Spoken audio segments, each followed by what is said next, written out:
শেষ পর্যন্ত ষড়যন্ত্রকারী, অপপ্রচারকারী এবং লোভীদের মুখে ছাই পড়ল। শেখ হাসিনা দ্ব্যর্থহীন ভাষায় ঘোষণা করলেন, 1981 সালে যখন আমি দেশে ফিরেছিলাম তখন বাংলাদেশের আপামর জনসাধারণ ছিল আমার পরিবার। আজ আমার সেই পরিবার নির্যাতিত, নিষ্পেষিত। এই বিপন্ন মানুষদের ছেড়ে আমি কোথায় যাব? অবসরে যাবেন শেখ হাসিনা, তাকে আর কেউ চাইছে না, তিনি এখন শারীরিকভাবে সক্ষম না। এ জাতীয় মিথ্যা প্রচারণামূলক যে ন্যারেটিভ, সেই ন্যারেটিভের চূড়ান্ত অবসান করে দিলেন শেখ হাসিনা।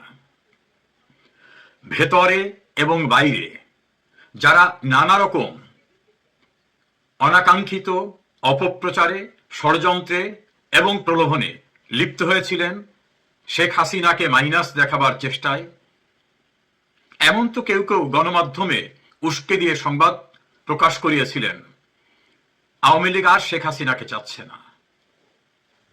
তাদের সে জাতীয় সকল ন্যারেটিভের অবসান হয়েছে। শেখ হাসিনা দৃঢ়তার সঙ্গে বলেছেন, নির্যাতিত, নিষ্পেষিত, বিপন্ন বাংলাদেশের মানুষকে ছেড়ে তিনি অবসরে যাবেন না। শেখ হাসিনার অবসান বা অবসর সেদিন হবে যেদিন আল্লাহ রব্বুল আলামিন তাকে স্বাভাবিক নিয়মে নিয়ে যাবেন। তার পূর্ব পর্যন্ত তিনি মানুষের পাশে আত্মোৎসর্গ করা, দেশের কল্যাণে, মানুষের মঙ্গলে নিজেকে নিবেদিত রেখেছেন এবং সেটাই অব্যাহত থাকবে। বিদেশে অবস্থানরত অবস্থায় একটি শোকসভায় অংশগ্রহণ করে তিনি খুবই পরিষ্কার ভাষায় বলেছেন। এর বাইরে তিনি ভারতের একটি পত্রিকায় সাক্ষাৎকার দিয়েছেন, যেটা বাংলাদেশের আরেকটি পত্রিকা প্রকাশ করেছে। সব কথা নির্যাস। শেখ হাসিনা ছিলেন, শেখ হাসিনা আছেন এবং শেখ হাসিনা থাকবেন। এই ব্যর্থহীন ঘোষণার দুটি দিক। যারা ষড়যন্ত্র করে শেখ হাসিনাকে রাজনীতি থেকে সরাতে উদ্যোগী ছিলেন, উদ্যমী ছিলেন, তাদের উদ্যোগ এবং উদ্যম কমে গেছে। যারা অপপ্রচারে লিপ্ত হয়ে নানাভাবে মনোবল ভেঙে দিতে চেয়েছিলেন, তাদের অপপ্রচার কোনো কাজে আসেনি। যারা নানাভাবে প্রলুব্ধ হয়েছিলেন, লোভে পড়েছিলেন, তাদের সেই লোভের যবনিকাপাত হয়েছে। এই একটা অংশ।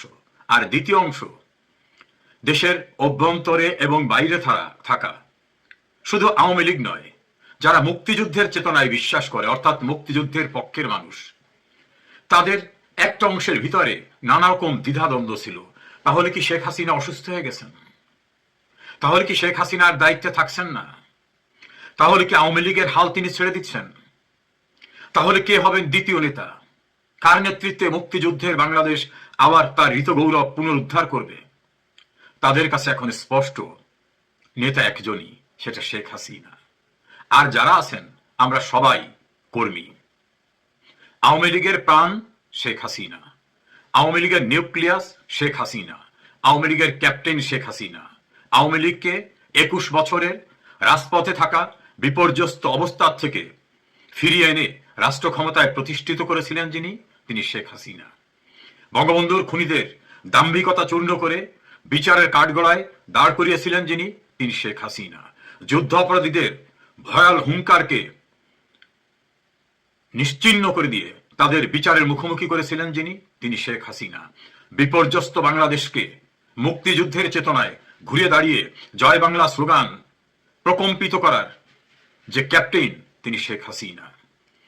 শেখ হাসিনাকে মাইনাস করে নানাভাবে আওয়ামী লীগের ভাগাভাগি করার চেষ্টা তো কম হয়নি। নানাভাবে যারা করেছেন তারা অনেক ভালো সংগঠক ছিলেন, কর্মীদের কাছে খুব গ্রহণযোগ্যতা ছিল। অনেকে হয়তো ভুলে গেছিলেন যে তাদের সবকিছুর উৎস তারা আওয়ামী লীগের। আওয়ামী লীগের হওয়ার কারণে তাদের এত যোগ্যতা। বিভাজিত করে, গ্রুপিং করে এক পর্যায়ে তারা বুঝতে পেরেছেন আওয়ামী লীগহীন কোনো হেভি ওয়েটের কোনো মূল্য নেই, কোনো মূল্য নেই। বারবার সেটা প্রমাণিত হয়েছে।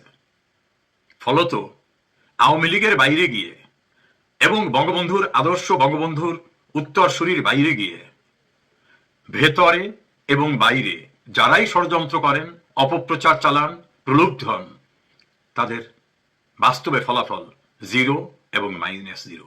আওয়ামী লীগ মানে শেখ হাসিনা, শেখ হাসিনা মানে আওয়ামী লীগ। বিদ্যমান রাজনীতিতে আওয়ামী লীগ এবং শেখ হাসিনা পরস্পর অবিচ্ছেদ্য সত্তা। আমরা সবাই কর্মী। দেশের কোটি কোটি ধর্মের, রাজনীতির বিভিন্ন রকম ভাবে বিভাজিত মানুষগুলো একটি জায়গায় ঐক্যবদ্ধ। মুক্তিযুদ্ধের চেতনার হাল শেখ হাসিনাকে নিয়ে গুরুত্বপূর্ণ তথ্য দিল ব্যারিস্টার রিজল করিম। ব্যর্থহীন ভাষায় শেখ হাসিনা ঘোষণা দেওয়ায় প্রাণ ফিরে পেয়েছে।